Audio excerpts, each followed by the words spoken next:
Welcome to Bedtime Stories. The Mermaid. Long time ago, in the city, there lived a family. The family had possessed magical powers for generations.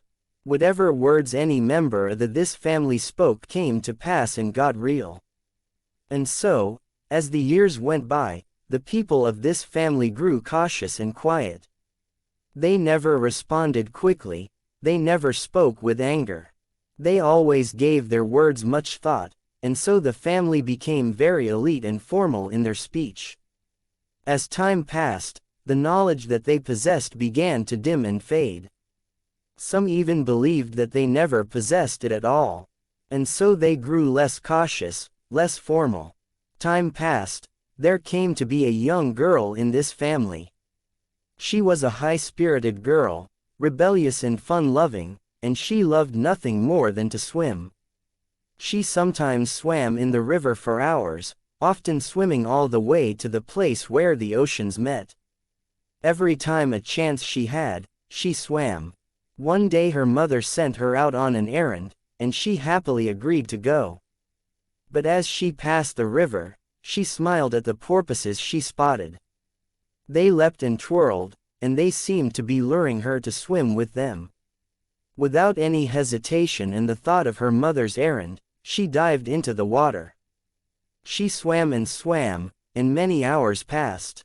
She lost track of the time as she played with the tortoises and porpoises and so many fish at the reef, turning on somersaults and swimming in wide circles along with her. When it was nearly evening and the girl had not returned home, her mother grew frantic. Where can that girl be? She wondered. She knew that her loved the water, and so she worried that something terrible might have befallen her child. She ran to the beach, and there she spied a fisherman. "Sir, have you seen my daughter?"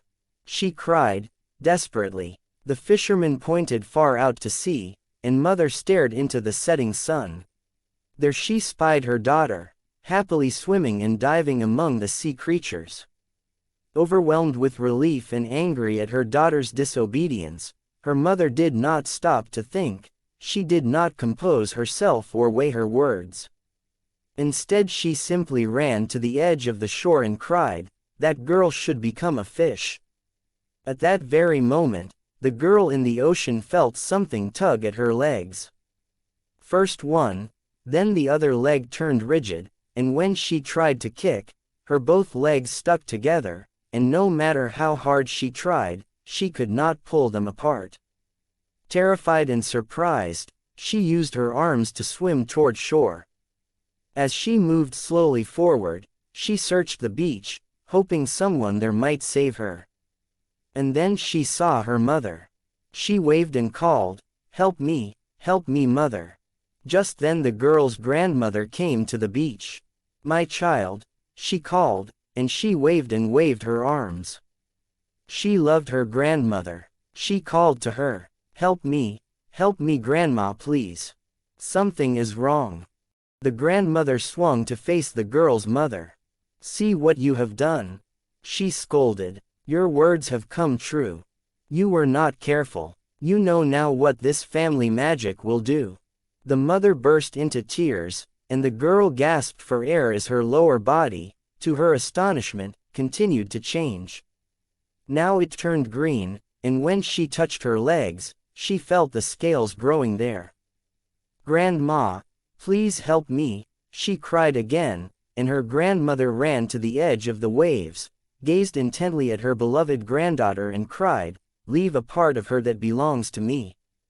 The girl continued to swim, pulling with all her strength, for now she understood that her lower body had become a single, powerful fin. But hearing the grandma's words, she smiled, and she felt new strength enter in her upper body. Her fin was strong, but her arms were just as strong.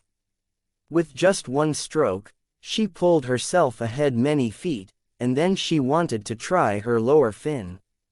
She swept it through the water, slapped the surface, then with a whirl, she jumped clear of the surface. Her mother and grandmother stood on the beach watching their child leap into the air.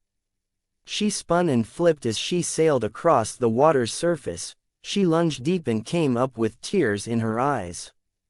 But she was smiling, too, for she understood that now she had become a mermaid. She knew her mother's words had forever changed the way she would live. From that day on, the world of water would always be her home.